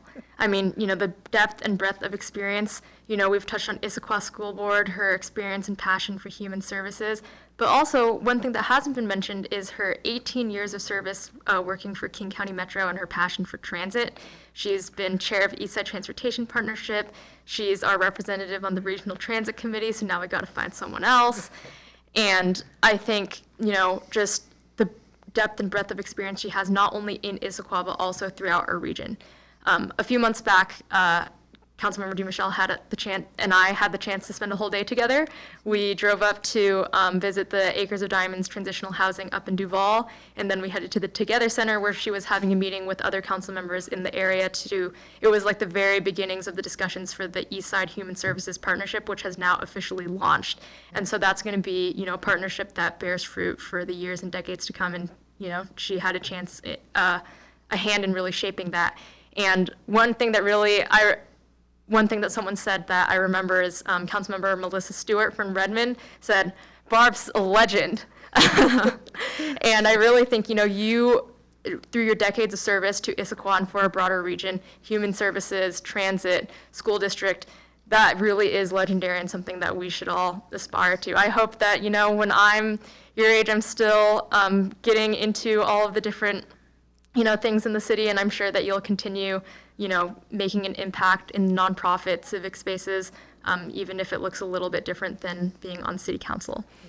So I just, I'm so grateful for the opportunity to have worked with you for this past year, and hope to continue working with you on whatever you're up to next. And I wish you the best in recovery from your ongoing health issues, and I'm sure that this will see more of you moving forward. Thank you. Thank you so much. Right. Councilmember Dare. Thank you. I obviously keep this short. I cannot add on all the amazing things said, and obviously our time together has been very short. I just wanted to put in that, well, the bit that I can add is that in my process of applying for council, the coffee we had together as I was getting started was a key moment for me. It was, up until that point, I was kind of very nervous, figuring out my way, figuring a lot, and our conversation was so joyful, so interesting, so fascinating. Your history, talking about the city and our mutual love for the city, and it was a just truly inspiring conversation, and one that really, I feel, set the stage for my journey to here. And so I want to just personally thank you for that, and thank you for this time we had together. And though, directly working to each other has been short, I hope to continue that relationship. And because I learned so much from you in one conversation, I want to have many more. And so thank you for all that you've done. I loved that conversation. That was great. Yeah. Okay, Barb, you're getting one more round of applause before we close this meeting out.